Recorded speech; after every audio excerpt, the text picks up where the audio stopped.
Working Class on DeerCast. Here we are. This is a podcast I've been wanting to record for a while, and it's kind of cool how it worked out real quickly here on our day. Mr. Alan Probst is joining me here via Zoom. What's up, man? Not much. I appreciate you having me on. Yeah, thanks for doing this. Mark Jury and Cuz kind of got us introduced to do this podcast, and I was talking to Mark Jury about it. I'm like, this might work out perfect because we're in the middle of doing a series of turkey-related episodes that is launching soon, and trapping is one of the things that got brought up that could help the turkey population, with ground nesting and stuff like that, which we'll get into. But man, NorthAmericanTrapper.com, I was on there poking around earlier today, and you're like the man for trapping, it seems like. I appreciate that. There's a lot of people out there doing a lot of great things, and it really what it's come down to is the education process. Mm-hmm. We're trying to educate how you can use the Duke Dog Proof or the 550 or different trapping devices to actually help your ground nesting bird populations. Mm-hmm. And there's been a lot of studies that have been done, and they've shown that turkeys are getting harassed a lot more than people think on the nest. And if you have a raccoon or a possum or a skunk or something finds a nest, they're going to destroy it. And sometimes they're even taking that +1. They're taking the hen that's actually on the nest. So we're trying to educate. We're trying to show people how easy it is. Mm-hmm. And not only is it that, but it extends your hunting season. Mm-hmm. It allows you to be out in the outdoors, and you're getting the benefit of helping your turkeys, your grouse, your duck, your quail, all those different things. And the studies have shown that pretty much every nest raider, predator, the raccoon, the possum, the skunk, those that you take out of the population, you're saving 1.5 to an average of 2 nests per critter. So wow. If you have a piece of ground that's 100 acres, 500 acres, whatever, and you take, say, 40 raccoons, 10 possums and skunks, you got 50 critters right there. Mm-hmm. Now, it's not all turkeys, obviously. There's other ground nesting birds, but you're going to save the turkeys too. In that process, you're saving 50, 60, 75, upwards of possibly 100 different nests just in that brooding season alone. Wow. Which tells you right there that you're going to be able to see an effect of that as time goes on. Yeah, that's amazing. That's an incredible statistic. I didn't realize it was that powerful. Trapping is something that I've always thought about getting into, and I think a lot of hunters think about it, especially when they see coyotes running through when they're trying to hunt deer, and coyotes on their trail cams every night. And a lot of deer hunters, I think, go, I'm going to get into trapping. Me personally, I think coyotes. I don't necessarily, raccoons, possums, other small game like that come second in my mind after coyotes, because it's easy to cuss coyotes when you're a hardcore deer hunter or turkey hunter. I agree. But Mark Jury and I talked about this. I think that raccoon season needs to be 24/7, 365. Similar, it's not 24/7 always for coyotes. I'm in Illinois, but I think raccoons should be that way because there's so dang many of them. So if someone wants to get into trapping because they might see the coyotes and the raccoons and the possums, just the insane amount of them that there are, what would be like the first steps they could do to kind of getting into something like this? There's really not a lot of equipment that's needed, especially to go after the raccoons and your nest raiders. Mm-hmm. The Duke Dog Proof I equate it with if you're going to take a kid fishing, and your first time you're taking them fishing, you're not going to take them out on the ocean, go tuna fishing. You're going to get a bobber, you're going to get a little Zebco, a worm, and you're going to go out there and you're going to, get bluegills or sunfish or whatever. Mm-hmm. They're going to have some success. I kind of equate that in the trapping field when you are looking to get a kid involved or you're starting out. The Duke Dog Proof is a fantastic device that's going to allow you to go out there. And if you're setting those on sign, whether it's raccoon tracks, possum tracks, skunk tracks, whatever, you're going to be successful. Mm-hmm. And there's more work that goes into catching coyotes. You have to have a little bigger equipment. You have to have a little more equipment, but to get your feet wet and get started. And what we've done at North American Trapper on our YouTube channel, we've set up a beginner series. So if you sign on to our North American Trapper beginner series or our North American Trapper channel and look up the beginner series, we have, I think, 11 or 12 different segments, and we're adding every week to that. Like the first segment is an overview. The second segment, we go into like trap preparation. Mm-hmm. Then we go over the actual traps and trapping equipment. Then we go over baits and lures. So it's a step by step, and each one of them is only about maybe 6 to 8 minutes long because we don't want to bore people, but we want to get as much information to them. So that's a good place for somebody to go start. We actually, at the website, you said you were on there today, we have starter kits. They're specifically set up. We have our kits. The kits are named Farmer, Rancher, and Hunter. And the hunter specifically for the turkey hunter or the ground nesting bird enthusiast, we have that set up where you get a couple dog proofs, you get a couple stakes, you get a bait, you get a lure, and it's the minimal equipment to actually get you. And we're getting people started for $99, which it's really something that is near and dear to me with the North American Trapper vision. That's what we want to do. We want to educate and we want to get as many people involved. And what you get is the great return of the outdoor, tradition, but the ground nesting birds are actually reaping a lot of benefits of it too. Yeah, I'm still pretty blown away by that statistic because, upwards of 50 something nests for however, many animals you trap, but that's nest. That's not counting the actual animals that are going to be like out of the hatch or however you want to word it. And when it comes to coyote hunting, I hear a lot of, I don't know if I really want to call them misconceptions, but everybody's got a different opinion. You hear like, well, if you want to make an impact with trapping coyotes, you got to trap 50 of them before you make any sort of impact. I hear that a lot. I hear that, 1 or 2 dogs isn't going to do anything. Shooting 1 or 2 dogs in the off season isn't going to do anything. Is there any truth to any of that? Do you have to hit a certain number? There is truth to that, to where you're not going to, have a thriving deer population if you only take out 1 or 2 coyotes. If you can take 40 or 50 coyotes out, you're going to take a lot of pressure off of the specific herd that's in that area. But I look at it differently too. I look at it like if you're taking 1 out, if you're taking 2 out, or you're taking whatever you can out of the equation, I can guarantee you that coyote's not chasing a deer. Right. I guarantee you that the 2 coyotes that you skinned out and got tanned or whatever, they're not harassing any turkeys. For sure. So I do see that point, and there is truth to that statement to a certain extent, that if you really want to go after them and you do take a lot out, then you start to see a much bigger impact. Yeah. But as I said, I go back to the other end of that spectrum where if you've got a couple coyotes out of the equation, I can pretty much guarantee you they're not harassing any of your native species. Right. That's probably the better way to look at it, right? That's the way I look at it. Yeah, no, I mean, that's probably the way everybody probably should anyway. I think, trapping in general will be rewarding. It's something I've never done, something I've thought about a lot. But, I'll get on your guys' YouTube series and watch it. That might make it seem much more attainable and able to tackle it at a beginner level and then eventually maybe graduate into something where I'm wanting to trap coyotes consistently.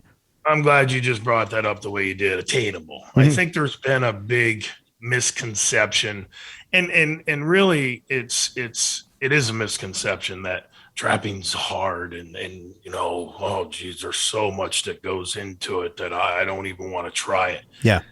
That's not true. We have tried to, with our vision at North American Trapper, we've tried to simplify it, and we've got it nuts and bolts to where we're showing people how you can pretty much be ready to go with a few simple techniques, and you can go out there and catch these animals. A great example of that is there's an 82-year-old gentleman in Tennessee. He's a friend of a friend, and my good friend had said, hey, we're going to send you some traps down or whatever. And he started trapping. Within a week, he caught his first coyote, he caught his first bobcat. He's taking nest raiders out of the equation. This dude is completely ate up with it now. It gives him something to look forward to. He's got a little piece of property. It's like 12, 14 acres, but he's out there, and it gives him a reason to get out there. And this guy had never trapped his entire life. 80 some years old, and he's out there doing it within a week. And we're trying to show that everybody can do that. Mhm. Down here in Mississippi with Cuz Strickland, and last year I got the great opportunity of taking his grandkids and showing them how to trap nest raiders. Very cool.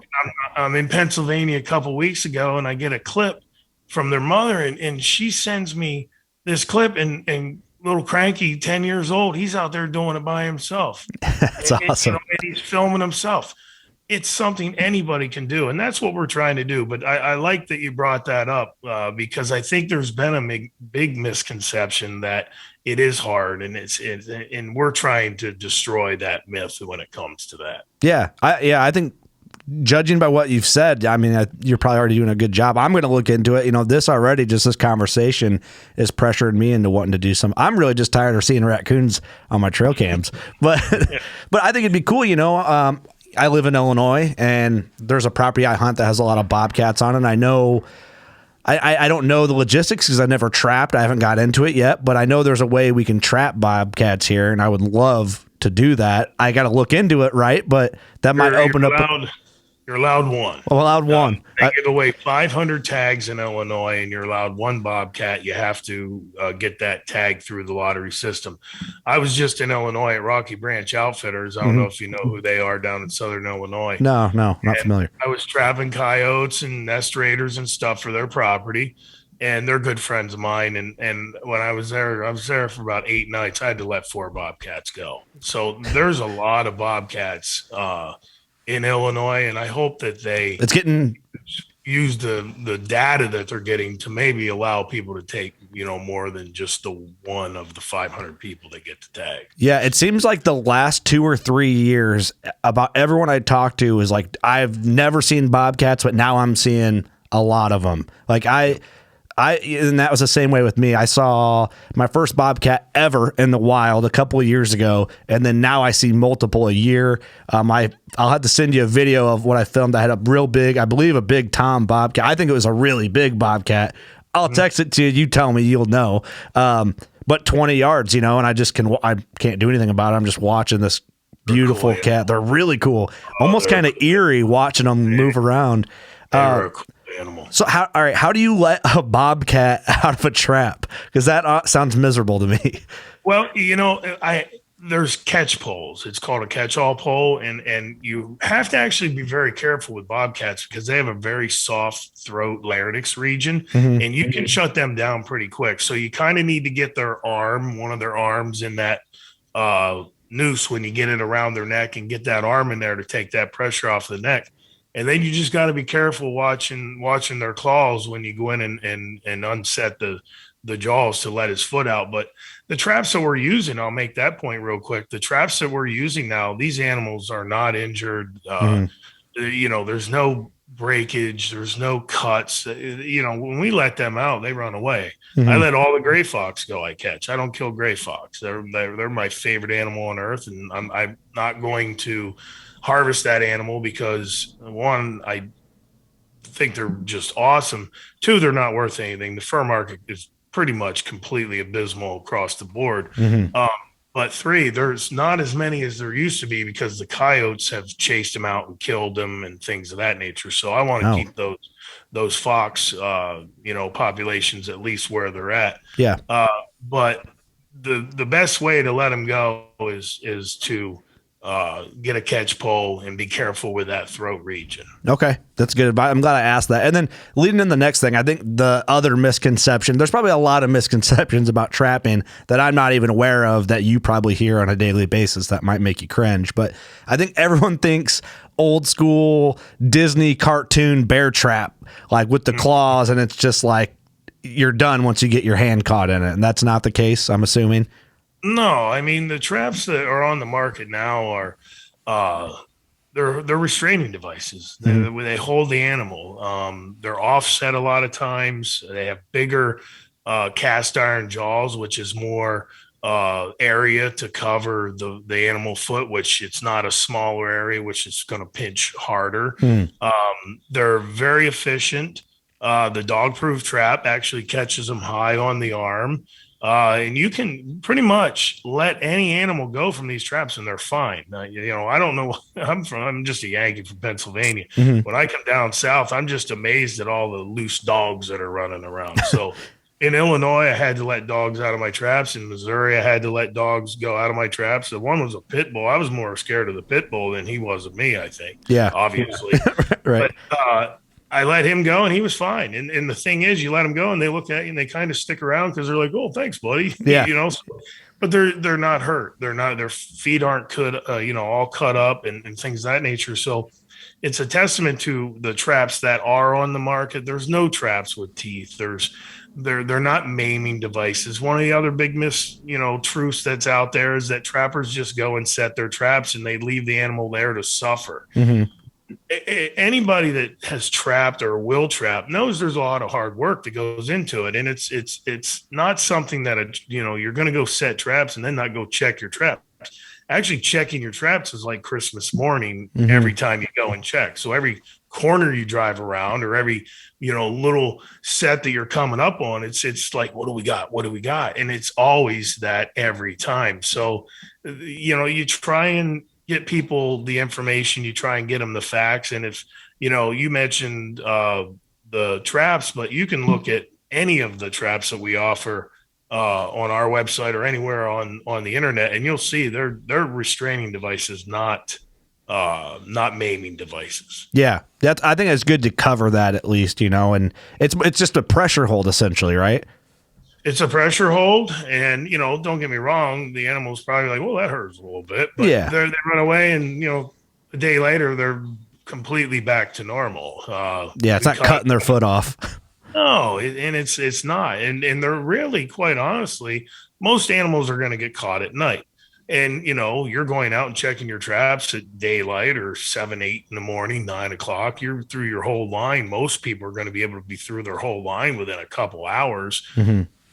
Most of those animals aren't even in the traps for more than 6 to 8, 10 hours a lot of times. So yeah, they're not in there 3 days, 5 days, 10 days, which people would have you think. And the traps are, like I said, they're very friendlier now than they were. Obviously, there's what was done was called BMPs, which is best management practices. Mm-hmm. There was a bunch of agencies and other trappers and things back in the late 90s, early 2000s actually did these and tested all of the different traps on the market and actually recommended the ones that are falling in line with their best management practices. Mm-hmm. And a lot of those traps are the traps that we use and the traps that we've, through the years have used in every one of our sets. And that's exactly, I'm glad you touched on that. Yeah. I think it's important too. And another point, getting into trapping,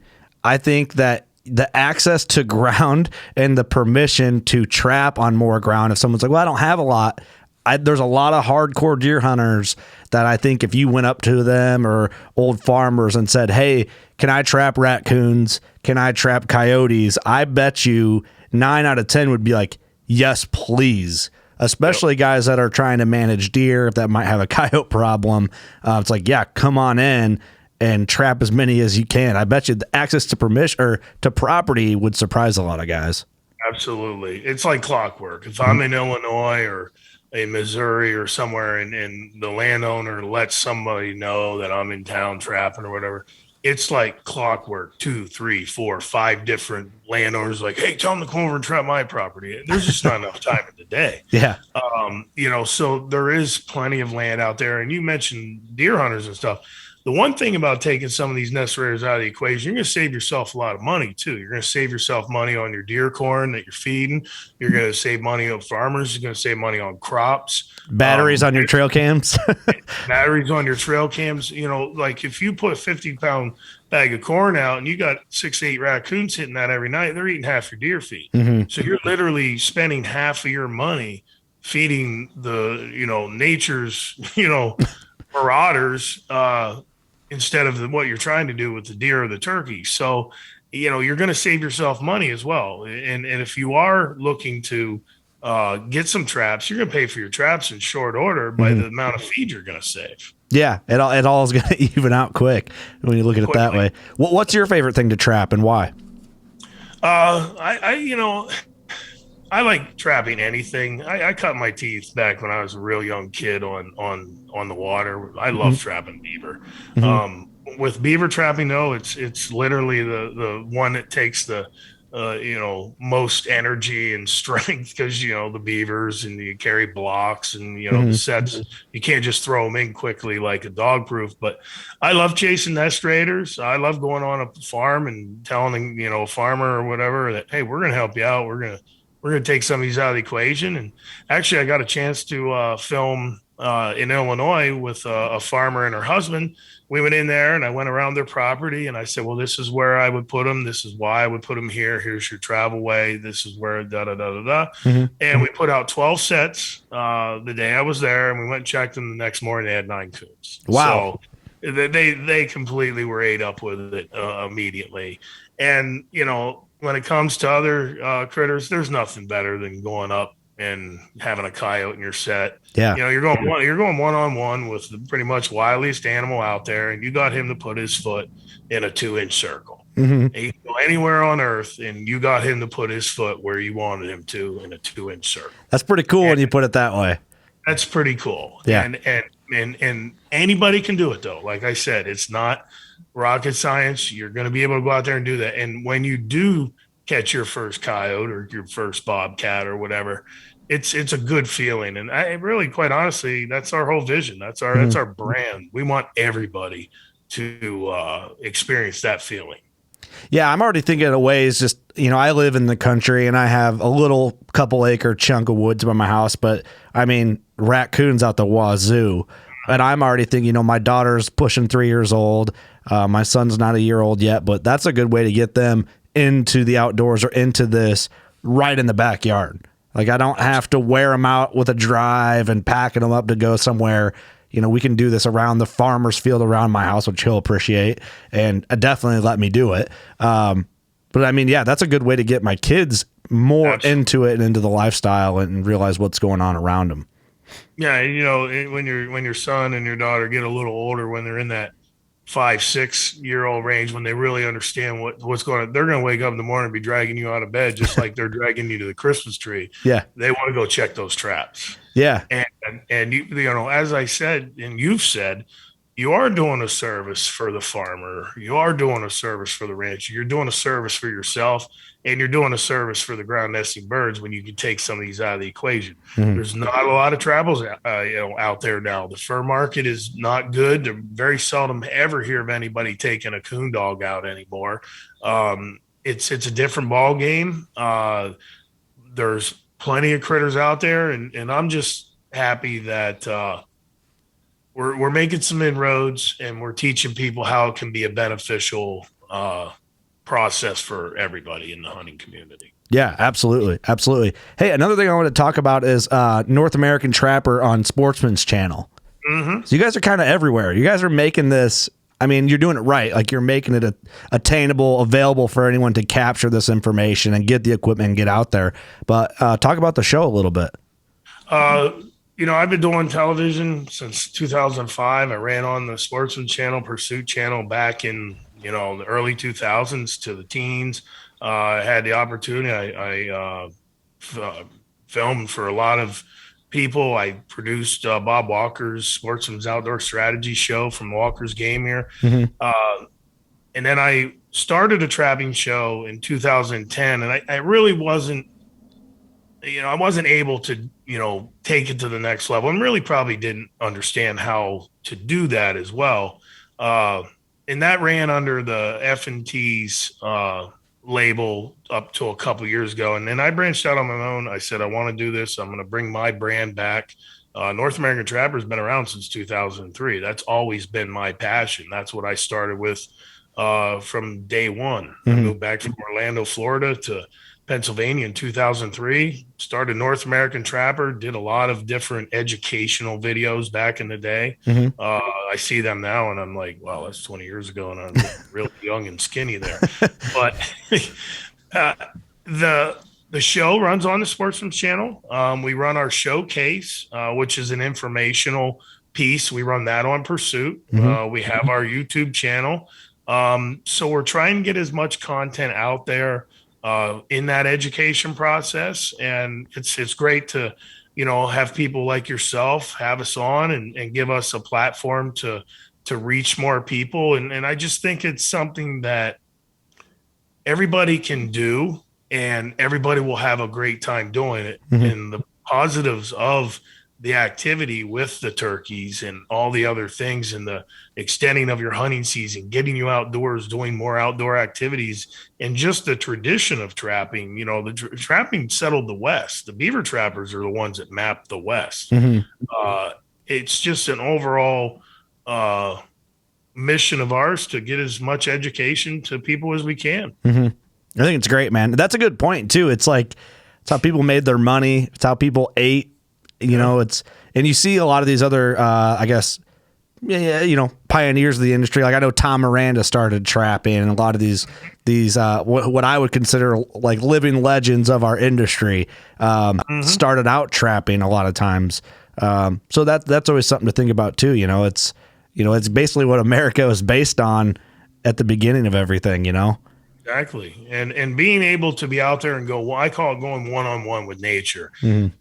Man, when you're out there trapping and you are going to learn so much. You're going to learn from your mistakes. You're going to learn from your successes, following a track in the snow, watching what a mink does, following a track for 300 yards. You'll learn more about mink and mink habits than you could ever learn in a book or a DVD or listen to somebody like me talk on a podcast. Just seeing how these animals move and stuff. There's an extreme value to that as an outdoorsman. Mm-hmm. That will make you a better hunter. That will make you a better fisherman, I believe. I believe next time you're in a stream, you're going to be, if I was a trout, I'd be in that little pocket right there. Yeah. So I just think the things that you learn and you see over time makes you an overall better outdoorsman. Yeah, it's like a different angle of thinking about how animals do things. Mm-hmm. With the deer, I mean, I similar, but a different angle too. Like a deer, you're trying to predict where they're at and get ahead of them or intercept where they're going. And with a coyote, I'm not the most experienced coyote hunter, but I'm just trying to call at them. Well, when you're trapping, like you said, you're trying to get them to step into a 2-inch circle. You got to elevate your game on where you're putting that trap. And it just takes it to another level. You're looking at it from different areas. And, I don't even know where to start. That's a whole nother podcast in itself, is probably like setting up a trap in a certain spot specifically for a coyote. I'm sure you could do a whole hour-long podcast on that alone. And probably location is key. Yeah, it's got to be, So, and I'm sure you guys cover a ton of that on North American Trapper on your YouTube and on the show. So I encourage people to go there, and we'll put that link in the episode description so people can check that out. Appreciate it. So, man, I appreciate you doing this kind of last second, but I'm glad it worked out the way it did. I'm glad you had me on. I love talking about trapping, and if we can just reach one more person, that's all the better. So it looks like I don't even have I think we don't even have to run the podcast. I've already reached one person. You're going to be out there doing this tomorrow. I'm going to be on your website looking at what I can buy so I can get my kids out with me in the backyard. So we'll figure something out there. But it sounds like you're in Illinois quite a bit. You gotta look us up one of these days, and we'll have you in studio. We'll do a full length, regular working class podcast over a couple beers here. I would love to. So you're welcome anytime, man. I appreciate it. Thanks for having me on. Thanks. Anything you want to plug, feel free, where people can find you on social or anything like that. No, just, if you go to any of our social mediums, Facebook, Instagram, YouTube, North American Trapper, where everything is pretty much under North American Trapper. If you search out North American Trapper, we're going to come up. As I said, we got that beginner series for anybody out there that's just looking to learn about, what to do. That's what that's set up for. And if anybody needs any products, we love to have your business at our website. But if you just go to our YouTube and you want to reach out to us, we'll be more than happy to help you in any direction as well. If you have any questions, shoot us an email. I get a lot of emails a lot of times asking me a lot of questions from A to Z. And if I don't know the answer, I will find somebody that can get the answer for you. So, but yeah, just research and North American Trapper. That's pretty much where we're at on all of our socials. Very cool. I'll link as much as I can in the episode description. Make it easy on everybody. I appreciate it. So, guys, if you're watching or listening, go look and look into this stuff. But no, Alan, thank you so much, man. It was great meeting you. I look forward to having you in the studio where we can do a really long form type episode here soon. So thank you for doing this, man. Thanks for having me. Everyone, thanks for watching. Thanks for listening. You know what to do. Go shoot a giant, and we'll catch you on the next one. Later.